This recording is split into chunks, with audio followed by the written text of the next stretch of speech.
My girlfriend came out as a lesbian right before our wedding and left as if our 7 years together meant nothing, and now everyone we know is celebrating her while no one gives a damn about me. Me and my ex, Dana, had been together for 7 years, and I knew that she was bisexual from the very beginning. She openly told me about her past relationships with girls, but I never cared because it wasn't a problem for me at all. We never had any big fights or arguments, just small things, and we always sorted everything out. So after 7 years together, I decided it was the right moment to ask the big question because we were deeply in love, financially stable, and already living together. For me, it was the right time. I prepared everything to make it as romantic and unique as I possibly could, and when I asked her the final question, she hesitated but then said yes.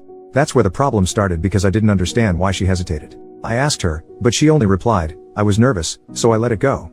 We told her parents, mine died when I was 20, and my little sister when she was 17 in a car accident, and our friends. But even then, something felt off because her parents were kind of faking being happy, and I didn't understand why, while our friends were super excited and already giving us ideas for our wedding. 4 months passed, and we were planning our wedding when the day came. I came home from work, and she was waiting for me with her bags packed. I asked her what was going on, and she told me, "Listen, I know this is gonna be hard for you, but I'm not bi, I'm a lesbian. My parents have known this for 2 years, and that's why they weren't happy and were faking it. Please, I beg you not to make this difficult. Just let me leave. Don't cry, don't beg me, don't scream, let's just let things go like adults."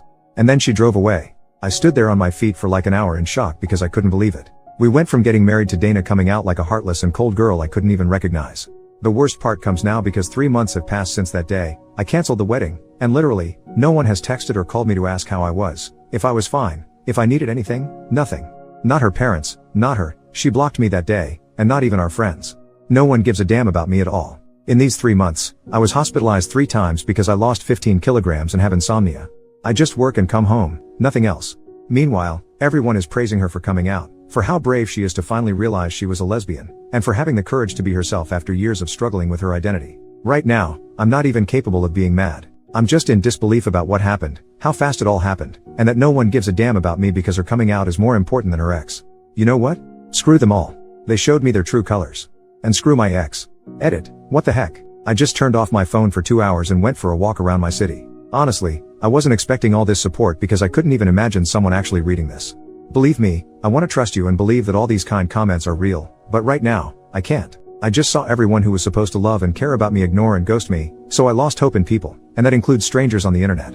I hope I can come back in a few months, read this all again, and believe you, but for now, I can't. You all seem like good, sincere people, but for how much I want to trust you, I simply can't right now. But I want to thank you all anyway. I'm not okay. The 3 times I was hospitalized, I tried to unalive myself, but I'm not even good at doing that. For 3 months, I've thought about it again and again. Was I the problem? What could I have done better? What did I do wrong? But nothing changes. So here I am, in the middle of nowhere, sitting on a sidewalk like a homeless person, reading strangers' comments on a post that I don't even know why I made. But, thank you all. Update, 2 days later, so here we go again, like in GTA San Andreas, but this time it's more painful and shocking at the same time because yesterday and last night, a lot happened. Like some of you folks said, somehow one of my ex-friends saw my post on TikTok, and the absolute mess started, and is still going on right now. This ex-friend, I'll call him Paul, reached out to me and basically told me that he saw the post and knew it was me because I used my ex's real name, Dana. He was shocked to know what really happened because apparently, Dana told my ex-friends that when she came out to me as a lesbian, I tried to lay hands on her and threatened her, and she told them not to contact me again. They all believed her. But then, when they saw my post, they started pressing her, asking if my post was true or not, and she admitted the lie. Since Paul's text, I've received a ton of texts and calls from everyone, asking me how I am, if I'm fine, apologizing for believing Dana, and for not texting me first. But here's the real issue. Dana. She texted me asking me to forgive her, saying she was sorry for how badly she treated me, and admitting that she made everything up because she was afraid of losing friends. And unfortunately, that's not all, because I also got a text from her girlfriend, Mary. She told me she was sorry for Dana's behavior and for what she did, and, here comes the real kicker, that she had known Dana for a year, and Dana never told her about me. Instead, she always talked about me like I was just a roommate. So now, she's thinking about leaving Dana. Now comes my part. I made a new group chat, added everyone, including Dana and Mary, and told them that I wasn't changing my mind about not forgiving them. I also told them I was thinking of suing Dana, partially true, because I'm not sure if I'll do it or not, and if they were decent humans, they would have at least asked me if I was out of my mind for laying hands on Dana or, at the very least, insulted me via text if they actually cared about me. Then, I added some personal things about Dana and blocked them all. My blocking method isn't working though because they keep harassing me with texts and calls from other numbers, even making other people call and text me. Crazy crap is happening, and I still can't believe this mess is real. It feels like a nightmare I need to wake up from, but unfortunately, it's all freaking real. The other thing is that I finally saw a therapist today, a few hours ago, and I don't like to admit it, but I cried a lot because, according to her, I never processed my parents' and sisters' deaths. Then this thing with Dana just added to everything, making me explode. So it's probably going to be a very long journey, but I hope to reach a point. I already had the therapist's number sitting on my kitchen table for months, but I never called, until now. Hopefully, this will help. So that's all for now. I hope my next update won't come so soon, but only when I feel better. Again, thank you all, and hopefully, I'll update you in better times. P.S. to everyone following me. Thank you, but my life is pretty boring, and I don't think I'll be posting much else. You're not obligated to follow me. And to the people who messaged me privately, thank you all. I do read your messages, and I really appreciate them. So, thank you. Additional info, OP adds in the comments. I forgot to write this little part, but the short version is that I never had a good relationship with them. So we never got along well, as they always said that I wasn't the right guy for their daughter. So I never cared about them. But this time they asked me to think wisely and to not sue Dana because she was just afraid, and they even justified her actions. That's all, and honestly, I wasn't surprised about their reaction to the news of marrying her. Final update, 1 month later. A month has passed since my first post, and here I am again. I know I promised to come back when things were better, and I really hoped for that, but unfortunately my life isn't better at all. Things keep getting worse, even more than I expected. I'm gonna talk like I do with my therapist because, honestly, you all feel a little like my therapist now, haha. You know, I'm not an expert in therapy or this kind of thing, and I hope that in a short time, things would change and I'd start feeling better. But it's way harder and taking way longer than I expected.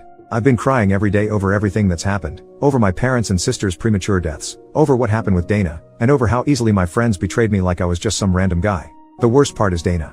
After my parents died, I put all my love and focus on her. She was like my promise to have a new family, to start fresh, and to build a new life together. In all these years, I tried my best to make her feel loved, happy, and cared for. Maybe that didn't come across in my old posts, but I really loved her, and I really cared. Dana was the only person in this world who knew me 100%. She was my soft spot. After my retirement from the army, she was the one who saw the real me after all those years of risking my life. I still have some trauma, but I'm working on it. And then I met Dana, and it was love at first sight. So yeah, call me naive, say I still believe in fairy tales, but I really thought she was the one for me. I really thought she was going to be my second chance at having a family. The hardest thing this month was finally changing my phone number and trying to start over. I thought about calling her so many times. I thought about texting her, even seeing her again, because despite everything, somehow, I still love and care about her. But then I remember how badly she treated me, and I changed my mind. But no matter what, her presence is still in my head. I still miss the little things we did together. I miss Dana being messy and goofy around the house. I miss her touch. Coming home from work and just seeing her used to make all my stress and bad emotions disappear in an instant. But apart from all that, a few good things have happened this month. I got the promotion I really wanted, even if it came at the worst moment of my life. My boss also gave me 3 weeks of forced vacation because he's worried about my mental health and how I've been working nonstop. My therapist told me the same thing, to take time off to clear my thoughts. I'm also looking for a new place to live, closer to work. My therapist says my current house isn't a positive environment for me anymore, and I need a drastic change. So that's where things stand. Unfortunately, I still have bad thoughts about taking my life, but I'm working on it. I know it'll take time. That's everything. I don't think I'll be posting again because, honestly, I don't have much else to say, thankfully. If anything, I just want to say thank you to everyone who has supported me and sent me private messages. So, thank you all. Hopefully, this chapter of my life will pass without leaving too much damage. P.S. My ex-friends never contacted me again, and Dana hasn't either. So I have no idea what's going on with them, and honestly, I don't care. Maybe. OP makes a new post 2.5 weeks later. I bumped into Mary yesterday. Hello people, don't worry, I'm still alive, haha. According to my therapist, I can use this little place to vent about my thoughts, the things that happened to me, and any updates about my life. So here I am. I'm not very good with Reddit, so I hope I'm doing this the right way. Like I said in the title, yesterday, I had a strange encounter with Mary, and it actually went better than I expected. So, I was at this bar in my city, standing in line to order, when Mary recognized me. We ended up having a conversation. I offered her a cup of coffee, and we sat down and chatted a bit about our lives, how things were going, and all that. I have to admit, she seems like a really sweet and kind girl. Right away, she asked if I was mad at her for what happened with Dana, but I assured her that she wasn't the problem at all. She didn't even know about me as Dana's ex-boyfriend, so she wasn't the issue. Mary said that I seemed much better now compared to almost 2 months ago, and she was happy to see that. According to Mary, the day I made that group chat and blocked everyone, she and Dana had a huge argument and they broke up. She told me again that she was extremely sorry for what happened and how everything turned into such a mess. She also said that if she had known the truth earlier, she never would have dated Dana because she has her own morals and values. Well, we ended up chatting for about 2 hours, getting to know each other better. Before we left, we exchanged numbers, and she told me that if I ever needed to talk, vent, or just rant about something, she'd be there for me. I really appreciated that.